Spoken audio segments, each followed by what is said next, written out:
The road out of Yas Marina is at a standstill, so you might as well cool those brakes, tune into the relaxing tones of Traffic Paradise Radio, and chill with us for a while.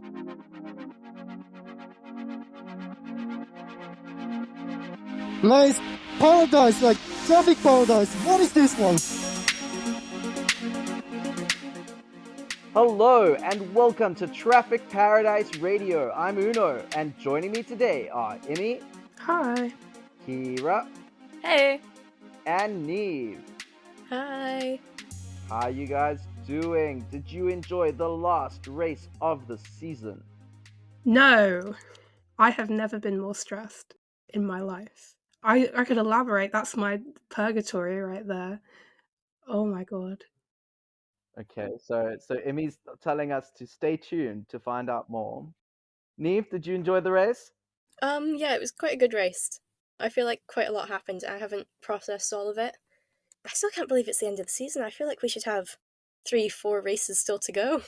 I don't think my heart and health can handle another race for a while, so I'm glad it's done. But yeah, very chaotic race. Lots to talk about. Kira, did you enjoy the race? I actually did enjoy the race, despite having a couple of issues with involving drivers that I tend to root for. Overall, it was a really nice end to the season, and I just think it was a really good race to end off on. You guys are all much more diplomatic than me. Immy's in for the rage.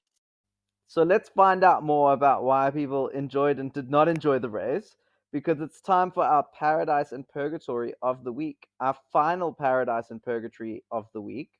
First up, it's Purgatory. So Kira, why don't you tell us who your candidate is? So my candidate for Purgatory is Visa Cash App RB, the team, not the drivers. Today was quite a shambolic race for the team, with a car issue compromising Yuki Tsunoda's race start. Then Liam Lawson was involved in an incident in which his tyres were not properly placed back onto his car when he pit, and then he ended up DNFing on the penultimate lap for actually a reason that I'm not sure why. I'm not sure why he ended up not finishing the race, so that was extremely strange. Not to mention that Yuki Tsunoda was really struggling for pace against cars such as Zhou Guanyu, so overall just a bit of an awful day for VCarb. Why is this my team? Why? No, definitely they deserve to go to Purgatory today. I thought of you, when Liam's wheels were loose, like not because it's Liam. I know you're more of a Yuki fan, but just because it's so typical of that team. It was, yeah. The thing that most sort of annoys me about that is we know that both of those drivers are up for a seat at Red Bull. This was their chance to prove themselves in a race, and because of technical issues, faultiness in general of the team, neither of them were actually able to put their best foot forward today. Come on, guys. It's the final race of the year. How is Yuki's clutch not working? How do you not know how to put on a tire yet? It's so frustrating. So yeah, definitely deserved. I wonder, they've been putting so much sort of weight on these last races as a way to evaluate the drivers, but I feel like there have been so few where somebody doesn't have an issue. There always seems to be some sort of issue with VCarb, whether it be the car, whether it be a pit issue, a strategy issue. How many races are there between Liam and Yuki that you can actually use for fair comparison? I don't think many. I don't think there's been enough issues where the two of them haven't had issues to accurately compare them based off of that. So I think Red Bull are going to have to go to testing times and stuff, which obviously haven't been released. But then you're left with fans going, well, who's going where? What's happening? We would like to know. It's just not been a good run of races for either of them, really. Yeah, very sad end to the season for a team that looked likely to be challenging Aston Martin for P5 or even just to like sort of secure P6. If Yuki's teammates had been able to score as many points as he was, so let's say it was equal, the team would be far clear of Haas and Alpine. But because of various different issues throughout the season, and possibly because of the drivers, but I think a lot of that also had to do with strategy and bad calls by the team and poor upgrades. The team was never able to fulfill that potential and just wasted a year, really. And it's very disappointing. So, great candidate, Kira. Next up, Niamh. Who is your Purgatory candidate? My Purgatory candidate is Chloe Chambers. She races for Haas in F1 Academy, and she's usually a really, really good driver. She just had a really, really bad weekend. She spun out while making an overtake for first in the race, which I'm not blaming her for, just a lot of bad luck. But then she had to pit in race 3 for a new wing because she made contact with Dorian, and it just wrecked her race entirely. She finished like dead last, still seconds behind everyone, even with a safety car. So she just really didn't have a good weekend. But I'm really glad she's racing in F1 Academy again next year. Like, I really feel bad for all the girls who are out of F1 Academy come this after this weekend, and they have had bad weekends due to crashes and penalties and just all around incidents. I really feel for them, but I'm really excited to see what Chloe can do next year. Yeah, it was a very incident-filled run this weekend for F1 Academy. I can't come to mind with who had a proper set of 3 clean races, but I think as much as it is upsetting that a lot of girls are out of a seat at the end of this, I think having the 2-year set limit for F1 Academy is good because it gives more chances to people who maybe don't have the most funding or don't have the most sponsors to be able to hold on to a seat for so long, because that I think was an issue with the W Series. But we already have announcements of young and promising rookies who are coming into F1 Academy, so I can only say that I'm really quite excited for next year. Niamh, I have to agree with you. Chloe Chambers showed so much potential this weekend, but ultimately wasted it in so many different ways. And it's very disappointing to see because she has been a very strong driver this season. So it's sad for her to end it off in this way. But she does have next year.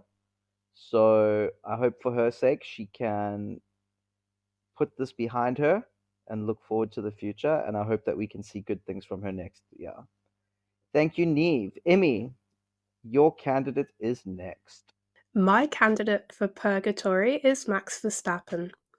Now, turn 1, lap 1, Max goes for an overtake on the inside of Oscar Piastri and spins both of them out.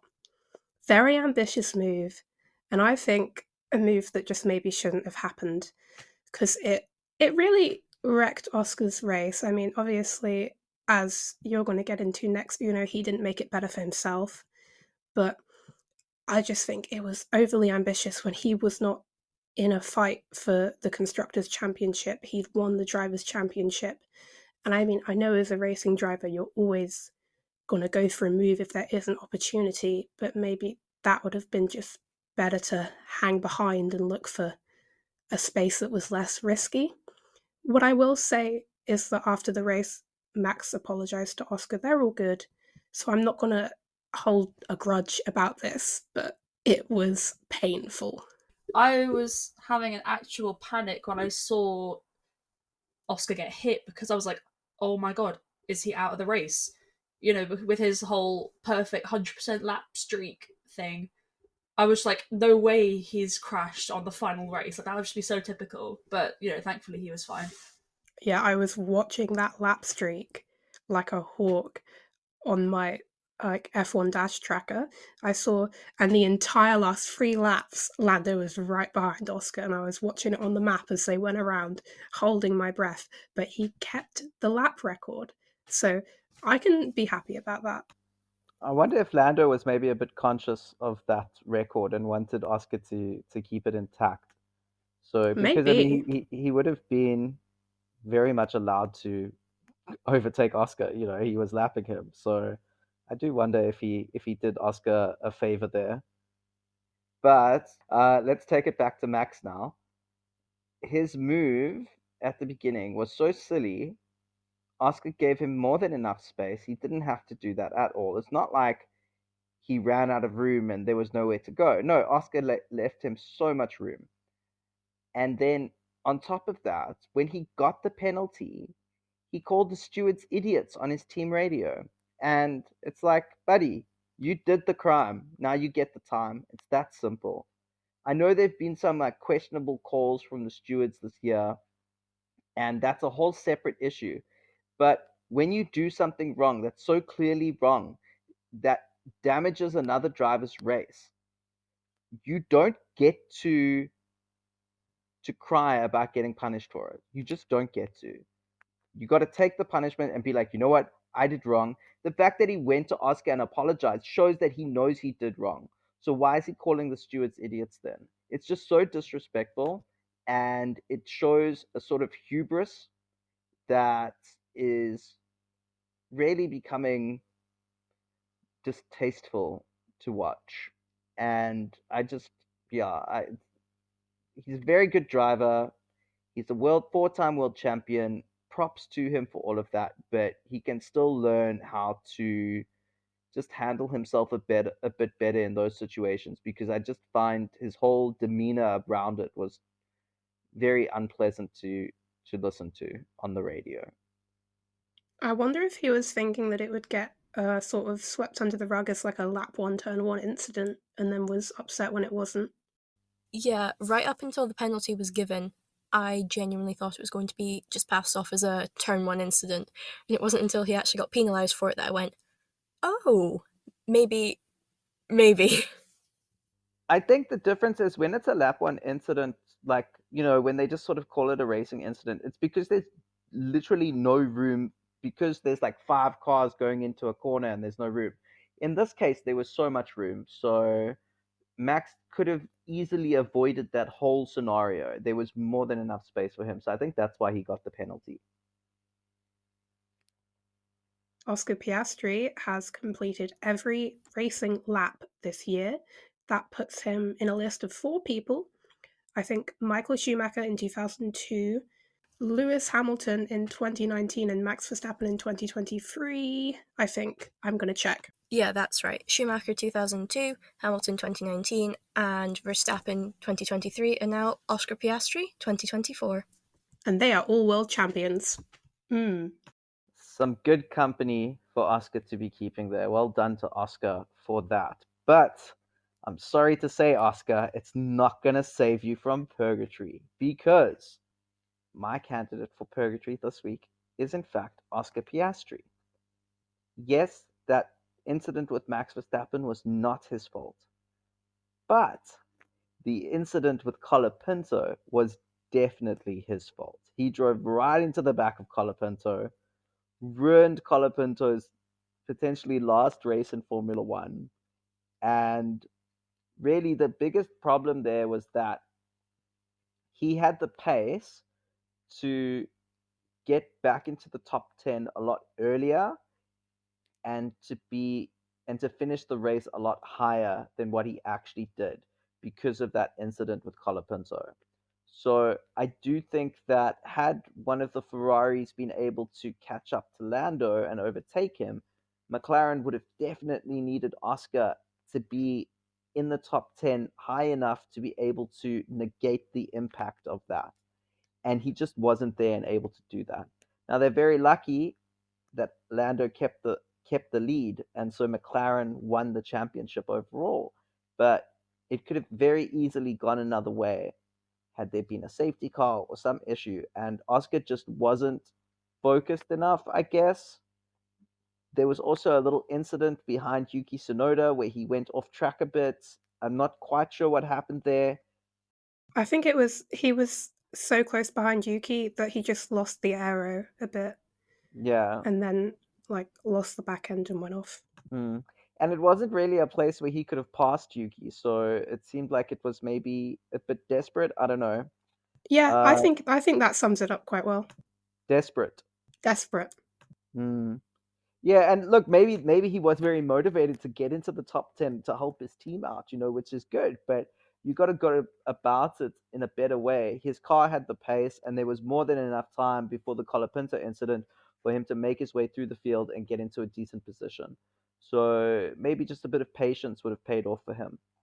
His issue here really was just that hit from Max, I think, sort of frazzled him Mm, and made him a bit unbalanced and nervy.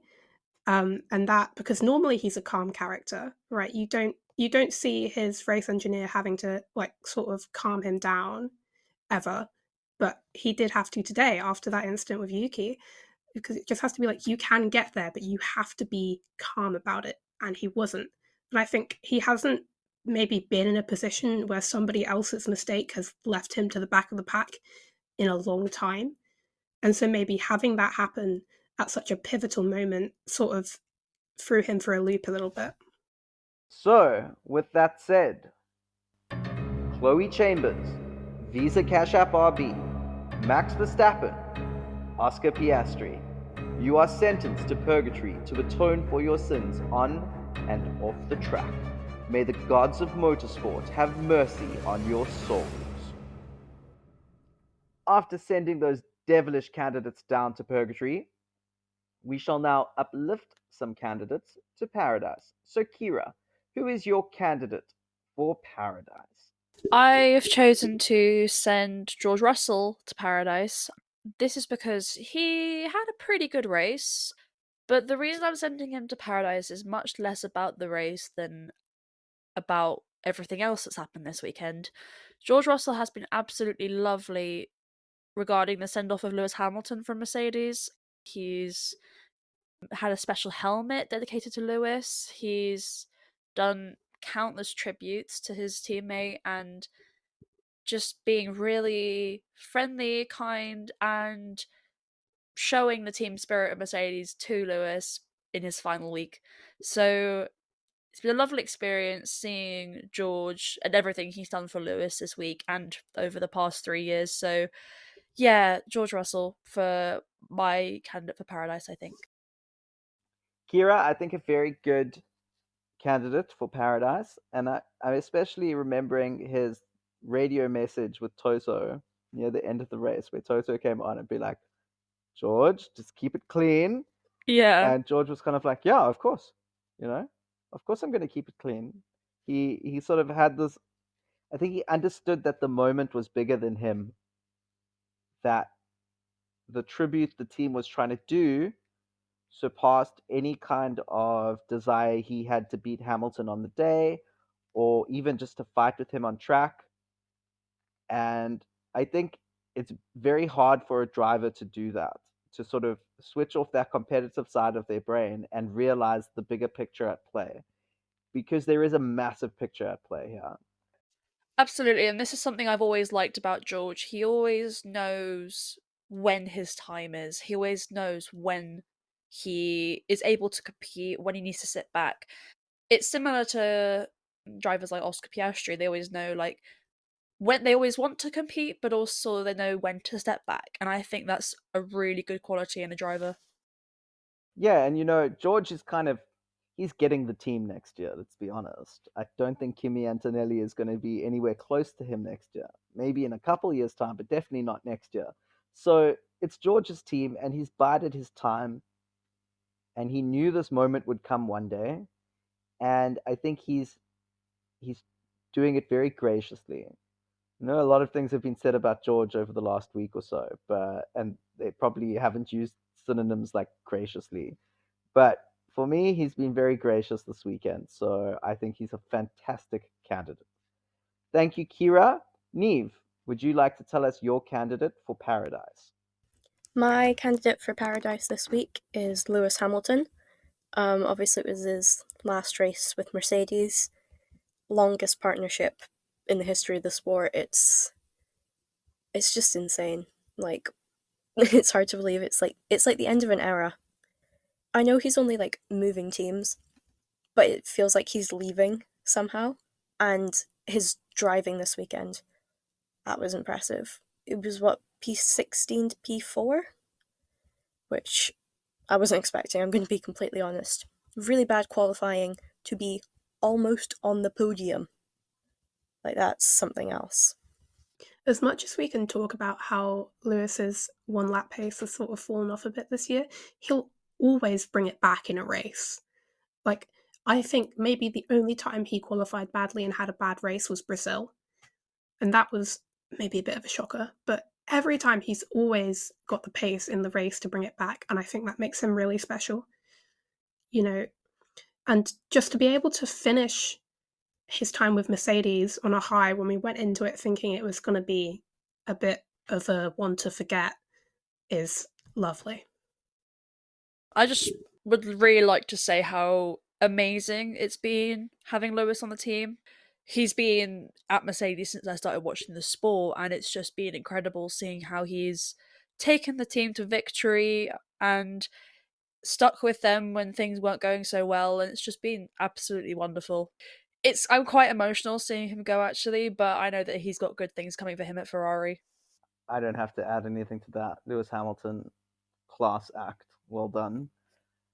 Immy, would you please let us know your candidate for Paradise? My candidate for Paradise is Lando Norris. In a time when McLaren needed him most, he really delivered. And throughout the season, I think he's had a sort of reputation of being a bit of a bottler, and I think he's really put that to bed tonight. I mean, to win the Constructors without Oscar's support, basically, because he had to fight all the way to get P10, is just monumental.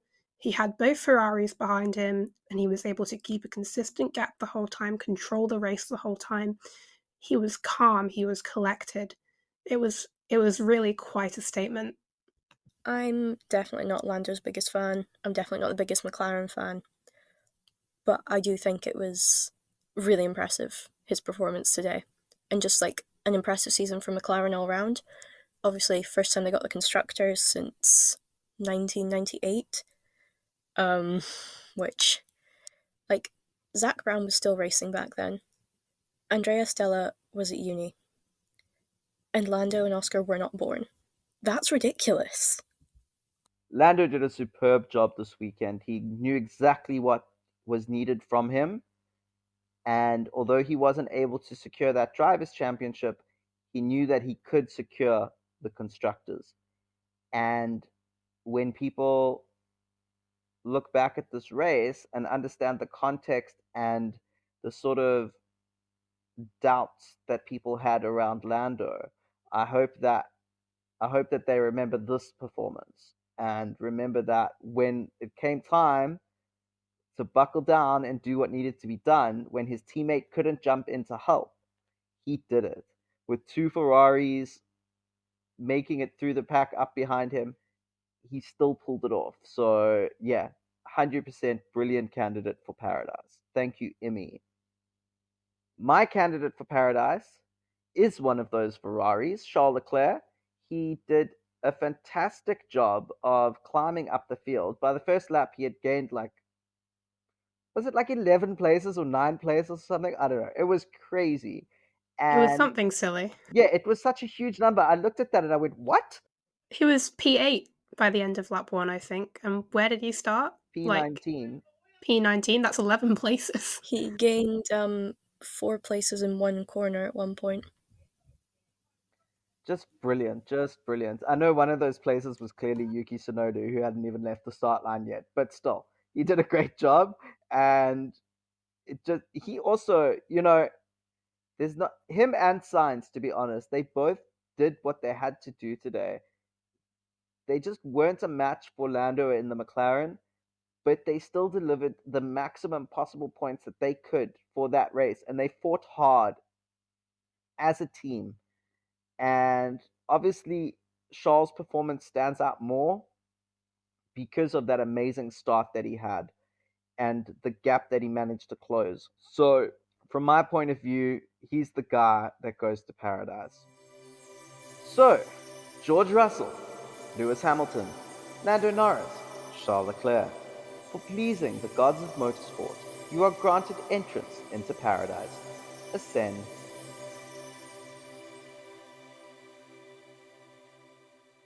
We'd love to hear your choices for Paradise and Purgatory of the week, so leave us a comment below and let us know. If you are enjoying the program, please leave a like and consider subscribing.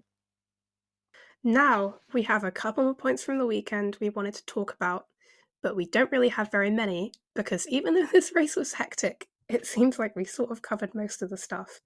But one interesting point, and then we'll sort of touch on the drivers that are leaving and any other standings, is that Valtteri Bottas has a 5-place grid penalty for the next race he competes in for causing a collision.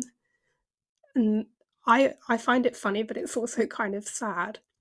Could it be 2026 though? I mean, we'll see. So if he does get the reserve driver role for Mercedes, it will be very funny if he has to like sub in for Russell or Antonelli next year because one of them are like ill or something, and he ends up having to take that 5-place grid penalty. That's going to be really funny and just sort of wild and bizarre, but strangely enough, so fitting for Bottas because everything is kind of weird about Bottas in a lovable and fun way. So I think it's a very odd thing to happen on his last race. I think though Jenson Button has like also a grid penalty for his next race if he ever comes back. I mean, he won't. So he's in good company there, Bottas. He's in good company. So yeah, I think it's funny and I think it's cool. And he couldn't really control what happened today with Magnussen because he locked up in his car. It was out of his control. A fitting end, I think, a bit unorthodox, just like he is.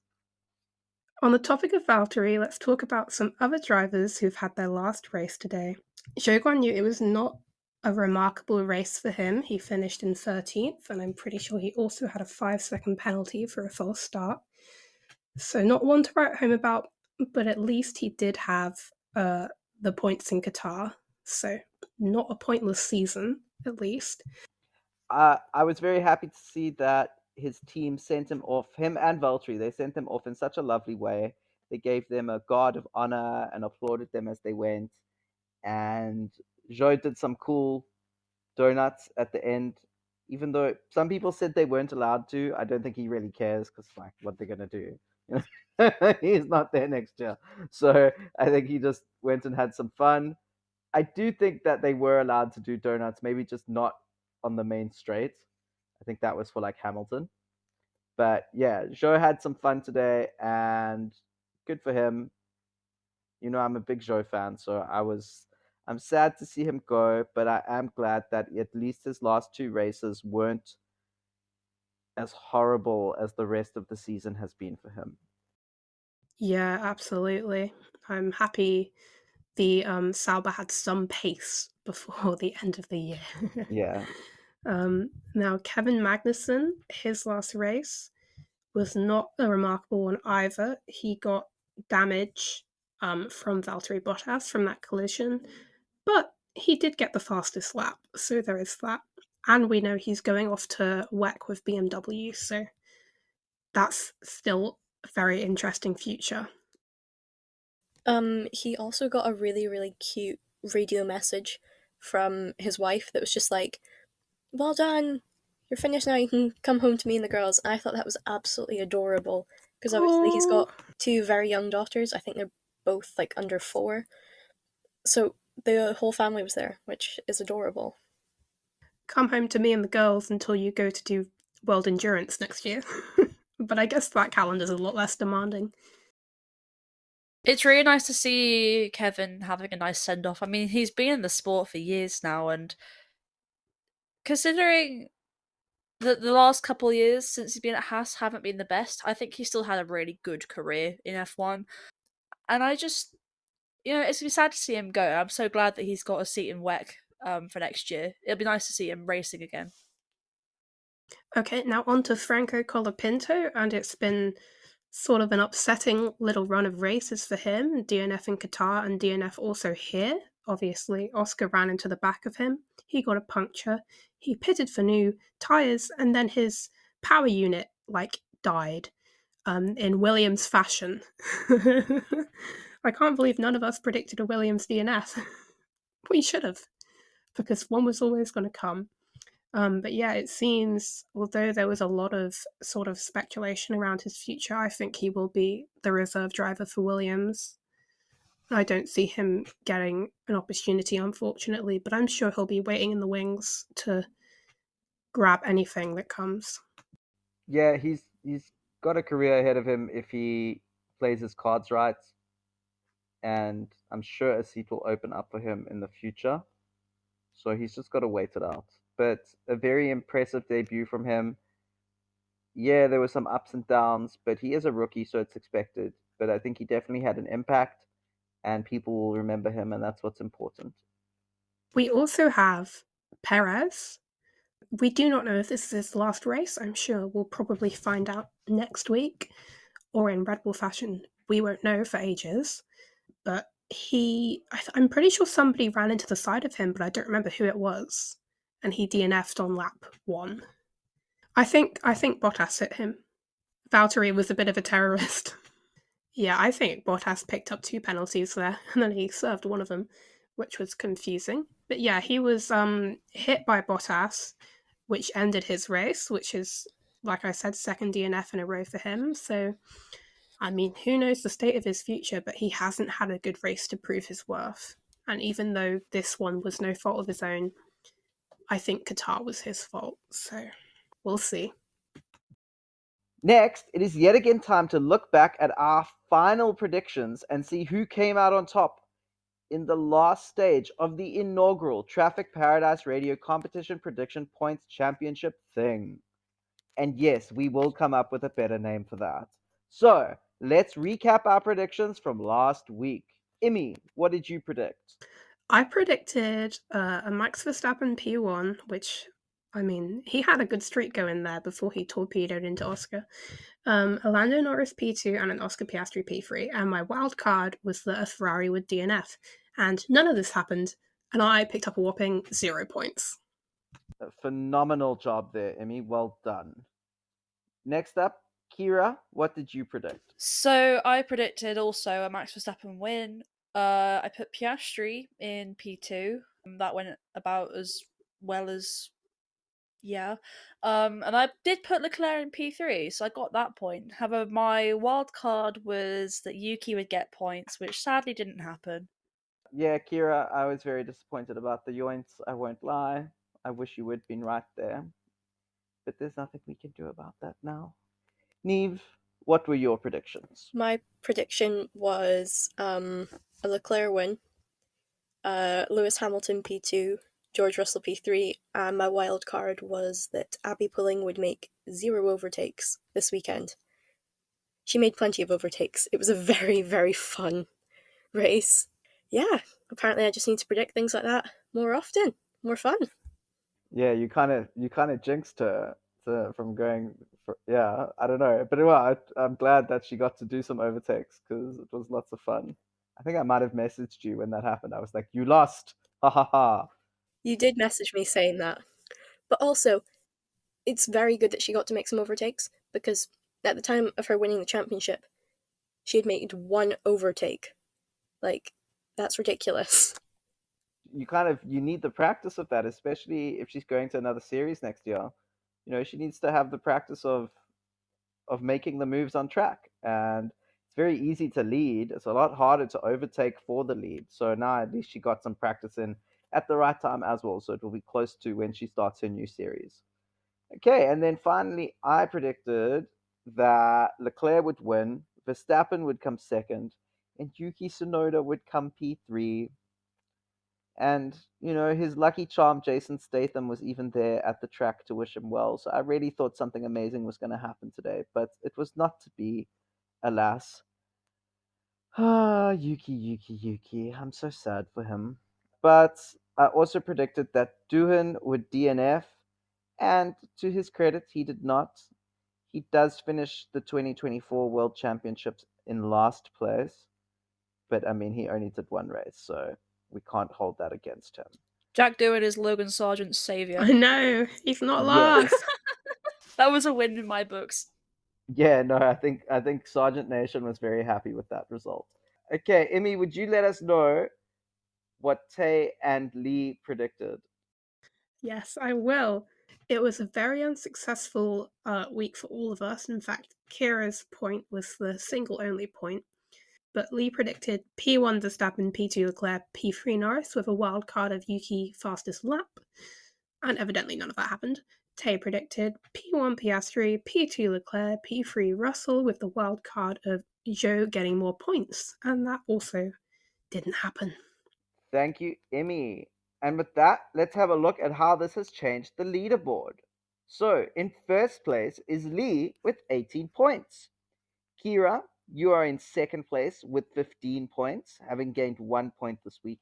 Yay!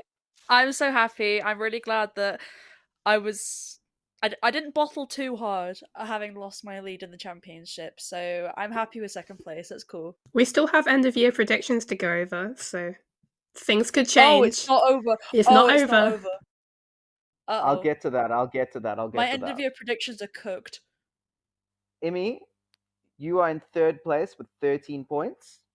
I'm very happy about that because when I did the calculations wrong, I put Tay above me. So I'm happy to keep hold of my third.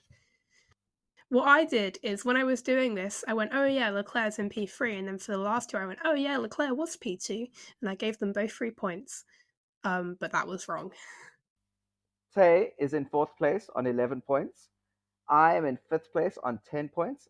And Niamh, you are in sixth place on 7 points. How do you feel about that? I know I've got 0 correct for the end of year, so I'm just hoping that Lee is nice to me and doesn't make me do a particularly hard dance challenge forfeit thing. And speaking about those end of year predictions, next week we will have our last episode of Traffic Paradise for the year, where we will give you the results of our final end of year predictions. So make sure you tune in next week to catch that episode. But right now, that's all from us. It's been a lovely season, and thank you so much for tuning in to Traffic Paradise Radio. It looks like the road heading out of Yas Marina is finally clear. If you enjoyed this episode, please make sure to follow us if you're listening on Spotify, or like and subscribe if you are watching on YouTube. In the description, you will find links for our socials, so be sure to follow us there for race coverage or just to say hi. Thank you so much. Have a good rest of your day or night. Bye-bye. Bye. Bye! Bye!